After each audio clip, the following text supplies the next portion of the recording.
아스트라제네카 백신은 침팬지만을 감염시키는 감기 바이러스에 코로나의 유전 물질을 끼워 넣어 사람에 주입합니다. 왜 침팬지의 감기 바이러스를 사용하냐면 사람은 이미 사람 감기 바이러스에 대한 공격 태세가 갖춰져 있어서 효과가 나타나기도 전에 코로나 백신이 공격받기 때문에 사람 감기 바이러스 대신 침팬지 감기 바이러스를 코로나 백신의 이송수단으로 사용합니다. 이송수단에 대한 원치 않는 면역기억은 아스트라제네카 백신이 장기적으로 봤을 때 화이자와 모더나 코로나 백신에 밀리는 이유기도 합니다. 코로나의 변이가 생길 경우 한번 백신을 맞은 사람도 코로나 변이에 따른 새로운 백신을 맞게 될 수도 있는데 이미 우리 몸에서는 코로나 유전 물질의 이송수단인 침팬지 감기 바이러스에 대한 항체가 생겨버려서 아무리 새로운 코로나 백신을 주입해도 백신 그 자체를 공격해버리기 때문에 장기적으로 보면 이송수단을 전혀 쓰지 않는 화이자와 모더나의 최첨단 기술이 우세히 있다는 전문가들의 의견이 있습니다. 백신 그 자체가 공격당해버리는 어처구니 없는 상황은 아스트라제네카에서 시행한 연구 결과에서 생생히 나타납니다.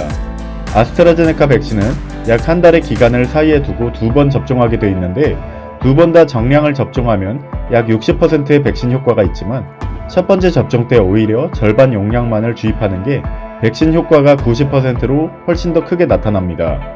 의 과학자들은 그 이후로 2번 다 정량을 주입하게 되면 첫 번째 접종 후에 우리 몸의 면역체계가 이송수단인 침팬지 감기 바이러스를 잘 기억해두고 이를 갈다가 두 번째 접종 시에 그 이송수단을 너무 강하게 공격해버려서 백신 자체가 파괴되어 그렇다고 합니다. 결국 첫 번째 접종할 때 조금만 주입하는 것이 두 번째 접종의 효과를 더 크게 만든다는 것입니다. 아스트라제네카는 실험 대상자들에게 백신을 주사하고 일정 기간 후에 코로나 감염의 예방 효과를 알기 위해서 전체 실험 대상자들의 코와 입에서 코로나 검사를 시행한 반면에 모더나 화이자는 전화로 유증상자만 골라내서 코로나 검사를 시행했습니다. 다시 말해서 아스트라제네카 백신은 무증상 감염 차단 효과에 대한 통계치가 연구돼 있지만 화이자 모더나에서는 코로나 증상을 얼마나 억제하느냐에 대한 예방 효과만 연구돼 있고 무증상 감염 차단 효과는 얼마나 되는지 모른다고 합니다.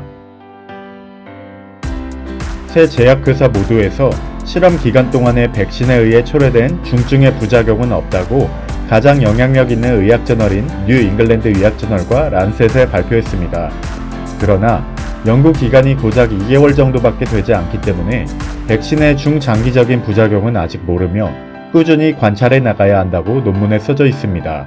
보통 중장기적 부작용을 파악할 때는 최소 1에서 2년 정도는 관찰해야 합니다. 세 제약회사 모두 도덕적인 이유로 임산부와 영유아는 임상연구에서 배제시켰기 때문에 임산부와 영유아에서 백신이 얼마나 안전하고 효과적인지는 알 수 없습니다.